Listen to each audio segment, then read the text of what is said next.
there comes a moment, quiet, subtle, yet thunderous in its implications, when you realize the world is not as it seems.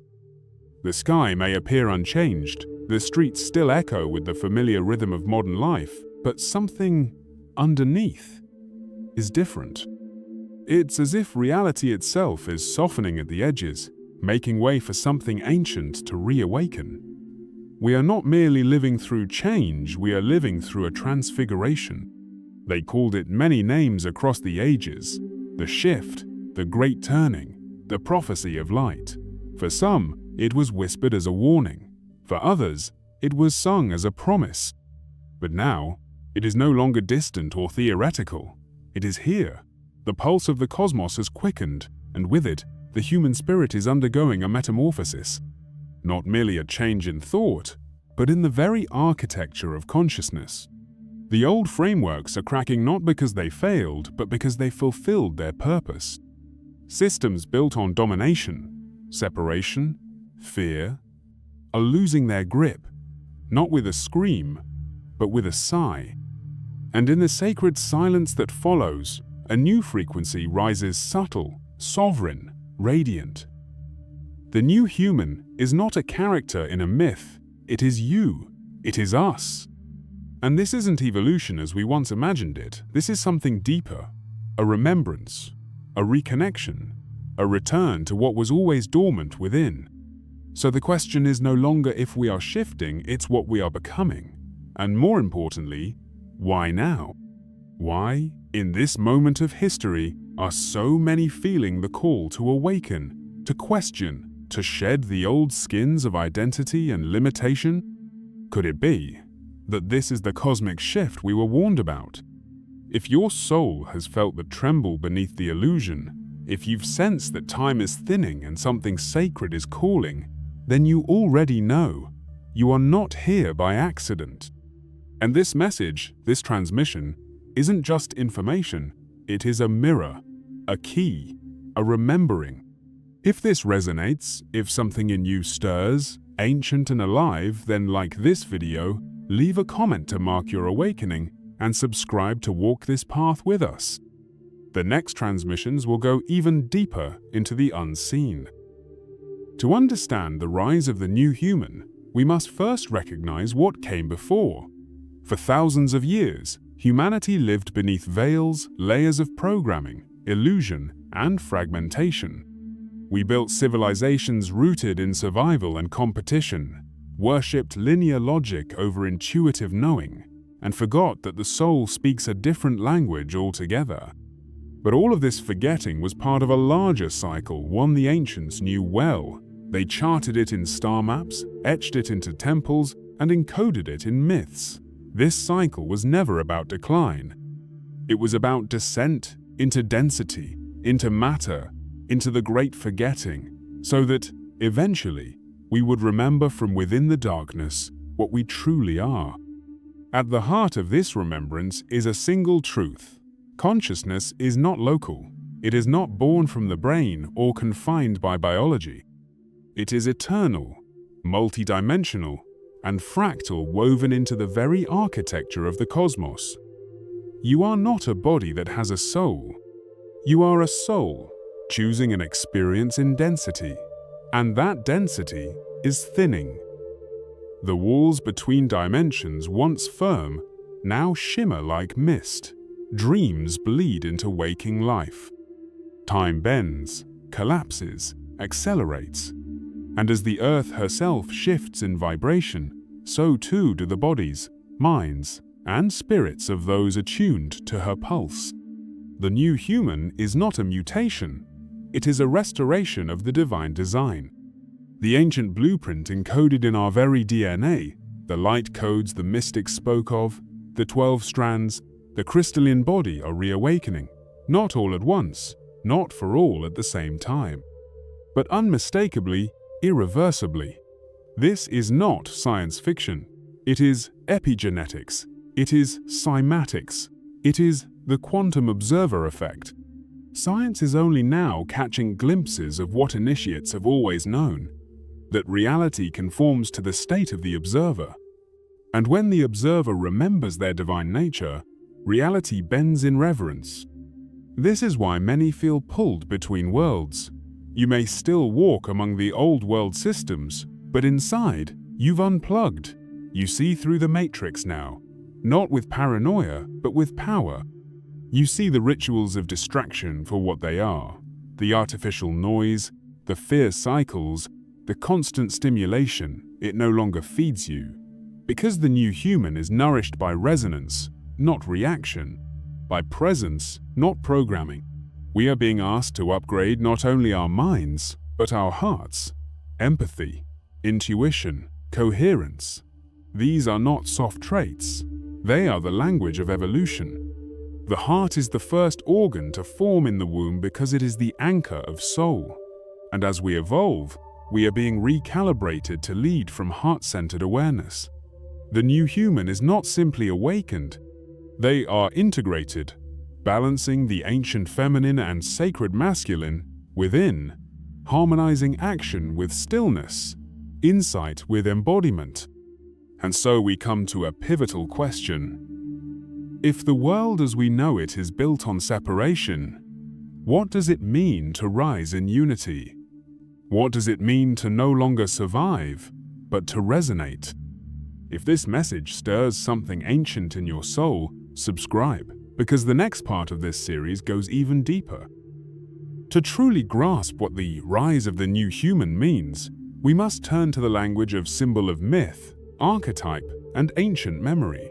Because long before science tried to define us, stories knew us. And hidden within those stories were blueprints, seeds, keys, for this very moment in time. Across cultures and epochs, the myth of the phoenix has endured a being that burns in the fire of its own transformation, only to rise again in radiant power. This is not just poetry, it is prophecy. Humanity, too, has entered the fire. Systems are collapsing. Identities are dissolving. The ego is being scorched in sacred flame.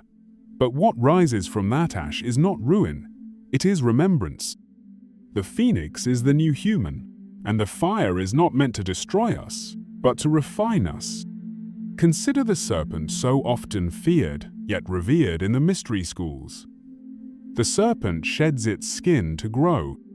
It represents Kundalini, the life force energy coiled at the base of the spine, awaiting ignition. In ancient Egypt, it crowned the pharaoh's brow as the uraeus, the awakened inner fire. In Mesoamerica, it soared as the feathered serpent, Quetzalcoatl, earth and sky united. The new human is this myth come alive, one who sheds outdated skins of belief and limitation to awaken divine consciousness from within. Then there is the sacred spiral found in galaxies, in shells, in the coils of DNA. It is the geometry of evolution, the motion of becoming. The spiral reminds us that growth is not linear, it circles back, revisits old wounds, deepens into layers of awareness. The new human doesn't escape the past, they transmute it. They spiral upward through it, carrying wisdom instead of weight. We are also witnessing the return of what ancient cultures called the solar child, or the divine child. In esoteric teachings, this archetype is not simply a young figure, but a new consciousness being born from within the old. It is the golden awareness that integrates shadow and light. This child is emerging now in our collective field, not just as individuals, but as a planetary soul undergoing rebirth. And perhaps most compelling, the myth of the sleeping giant. Countless traditions spoke of an ancient force, divine, luminous, immense, sleeping beneath the surface of humanity. They said, one day, when the earth has reached its darkest hour, the giant will stir. That giant is us. The new human is the awakening of the divine within the mundane. It is not a hero descending from the sky. It is the soul remembering its wings while still walking on earth.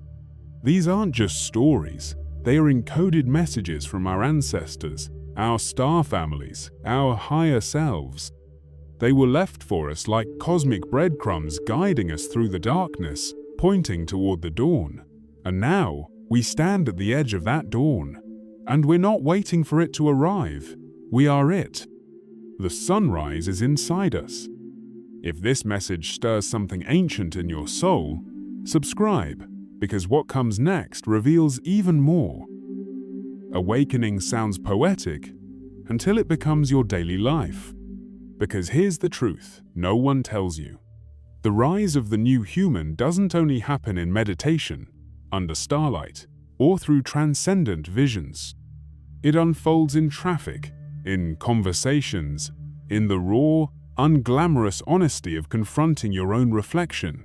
This shift isn't a concept, it's a choice, made moment by moment, breath by breath. And if you're watching this, you're already in it. You may have noticed that time feels different, faster, fragmented, or sometimes suspended altogether. That's not in your head. As the planet's electromagnetic field fluctuates and human consciousness syncs with higher frequencies, our perception of linear time begins to dissolve. The past no longer feels fixed, the future begins to shimmer with possibility, and the present moment becomes a portal. The new human lives from that space, not merely reacting, but creating with intention. Not chasing outcomes, but aligning with resonance. And with that shift comes a deeper responsibility. Because once you remember your role as a conscious co-creator, every thought becomes a brushstroke on the canvas of reality. Every word a spell. Every action a signal. You begin to realize that reality doesn't respond to effort, it responds to coherence. This means cultivating inner harmony isn't spiritual luxury, it's evolutionary necessity. You become your own tuning fork. And the more clearly you vibrate, the more your outer world reshapes around that inner signal. In practice, this looks like less reactivity, more reflection, less consumption, more creation. You begin to crave truth over comfort, silence over noise. You may find old relationships unraveling not because you've become superior, but because your soul is no longer willing to stay in distortion. The new human doesn't abandon others, but neither do they abandon themselves. They bring presence where there was once performance. They speak from center, not from wound. Emotionally, this process can feel disorienting. The grief of letting go of an old self is real. So is the loneliness of walking ahead of the curve. But this is where the new human leans into trust, not blind optimism, but the deeper current that whispers, "You were made for this." That the friction you feel is not failure, it's integration. Your nervous system is adjusting. Your perceptions are reorienting. Your soul is reclaiming the body it chose to inhabit. And this sacred messiness is the work. This path also calls for a reclamation of sovereignty. Not in defiance, but in devotion. The new human no longer waits for permission from systems, from leaders, from old identities. They realize that the world outside is a projection of the beliefs held inside. And when those beliefs shift from fear to purpose, from doubt to clarity, entire timelines change. So what does this mean for your relationships, your work, your presence in the world? It means you start showing up differently, not to fix others, but to embody what's possible, not as a guru, but as a living invitation. Your energy becomes your message. Your choices become your declaration. And in that embodied resonance, others feel permission to rise too. Not through pressure, but through presence. This is how the new human transforms the world, not by escaping it, but by re-encoding it from the inside out. And so, we return to the beginning, not in a circle, but in a spiral, elevated now by what has been remembered. You are not who you were when this message began.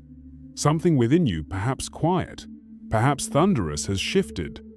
Not because I gave you something new, but because you allowed something ancient to resurface. The new human is not a distant possibility. It is an emergent presence, already stirring in the marrow of your being. It is the part of you that sees through illusion without bitterness, the part that dreams without delusion, The part that remembers that light was never something to reach for, it was always yours to reveal. This rising is not loud. It is not televised. It does not march through the streets with banners and shouts. It blooms in silence. It awakens in solitude. It whispers in the space between your breaths. It is subtle, but it is seismic. And while the world may not yet know your name, the universe does. It has been waiting for your frequency, for your unique chord in the cosmic song to resound fully. Do not underestimate your role in this unfolding. Do not wait for mass approval or universal readiness. The new human does not lead from consensus, they lead from coherence. They do not require validation, because truth is not up for vote. Your alignment becomes your compass. Your peace becomes your protest. Your presence becomes your power. There will still be days of doubt. That is part of the path. But even in those moments, remember this: transformation is not linear, and awakening is not a destination. It is a way of being, a state of living from the inside out, a choice to no longer abandon yourself just to fit into a world that is crumbling to make way for a new one. That crumbling is not a failure. It is prophecy. It is fulfillment. The old world is not dying, it is shedding. And you, dear one, are what is rising in its place. So breathe into this truth. You are not late. You are not broken. You are not lost. You are becoming. And as you become, the world changes with you. Subtly, radically, unstoppably. The forgotten light in you is remembering. Don't turn away now. If this message touched something deep within you, if you felt seen, remembered, or reawakened, share your reflections in the comments. This is how we amplify the signal. Subscribe for more transmissions like this, and pass this message to those who are ready. You are not alone in this evolution. You are part of a symphony rising. The shift is not coming. It's already begun, and it begins with you.